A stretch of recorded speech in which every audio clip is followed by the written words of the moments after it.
Hello there and welcome to this video with a guide for making chainmail.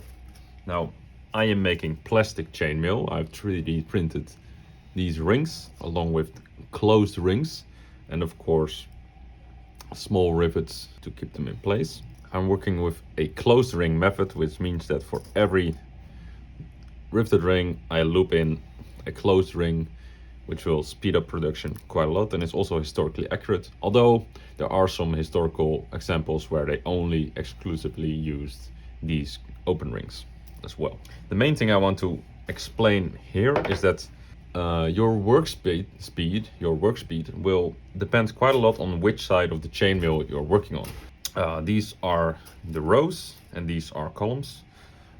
There's no particular reason why the closed rings are black and these ones are gray, but sometimes it will help to visualize the pattern if they are different colors.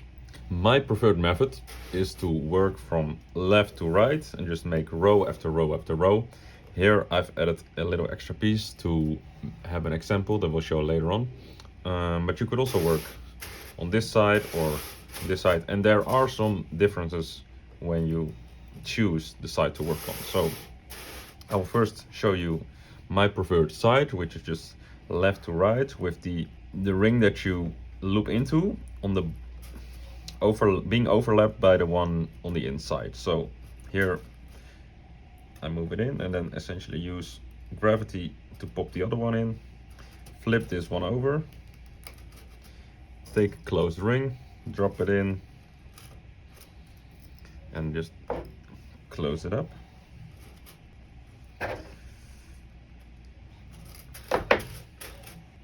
And through this method I can get about 3 rivets done every minute, which with the closed ring method results in 6 rings every minute, which considering chainmail is quite fast. Of course these are plastic rings, they are much easier to work with than metal. With metal I've heard as much as 3 minutes per ring to close them, so that's going to be considerably more work. So yeah, this goes quite fast if you have a nice rhythm going on. It can be quite a breeze. Now, I said I was going to illustrate why I've made this little part, and it is to bring home the point that you really want to work row by row. So because I started here, I'm going to have a bit more difficulty looping in the ring.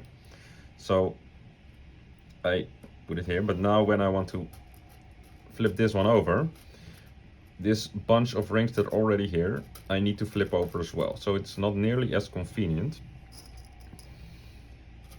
And it feels a little bit restrictive when I have to like put it in place. Now it's closed, so it's not as bad, but now I have to also flip it back, and yeah, I prefer just doing row by row. You might think that this side is now the same, but it's actually not, and I will show you why. On the other side, I talked about that the ring that you loop in first is being overlapped by the one on the inside, but now it's the other way around. So this one overlaps the one on the inside, and this makes it a little bit awkward because when I put it in, this one is sort of hidden behind the other rings, and it makes it inconvenient to loop it in. Otherwise it's quite the same, but in my experience it doesn't go as fast, it doesn't feel as nice to do it.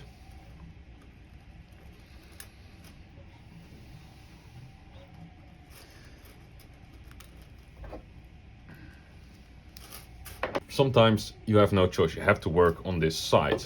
So what you could do is, instead of doing the closed ring method, you add one extra row, but just without the closed rings. And I will show you why, because by doing this, you essentially create the same conditions as on the other side. So for demonstration purposes, if I now want to put a ring in here, this is now like the other side. I can just, this one don't, it's being overlapped by the inside ring, so now it's much easier to put it in. And of course it's going to be a bit of extra work to add the extra layer of rings, but if you have to make a whole sheet, then it can be worth your time. You could also work on this side. I don't really like this because it's compared to the other ones, it's quite inconvenient. This one is by far the worst because now I have to sort of go underneath the rings here. It's kind of awkward.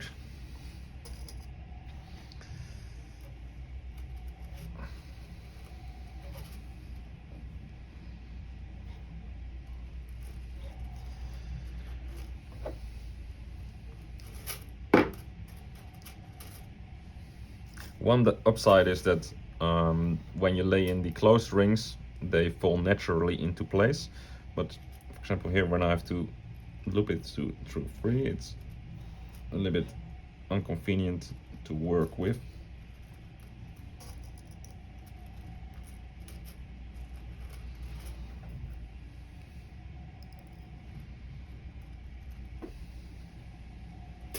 And then finally we turn it around, we have another side, and here the rings are pointed upwards, and you can sort of drop it in from above. Now one downside is that the closed rings do not immediately fall into space because they have to be pushed under it.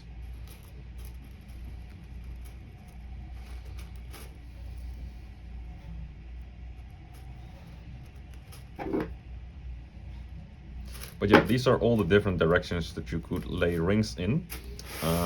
As I said, my preferred one is by far this one, because this is just the direction in which I work the fastest. I highly recommend, if you make chainmail, just make large sheets like this, get in the pattern of doing it all in the same direction, in the sort of method that is most convenient to you personally. Maybe if you're left-handed it's different, I don't know. And make a whole sheet, and then when you have enough chainmail, measure it to the arm and then tailor it to the body. Because if you start like already putting this together, then you will have a harder time putting on more rings.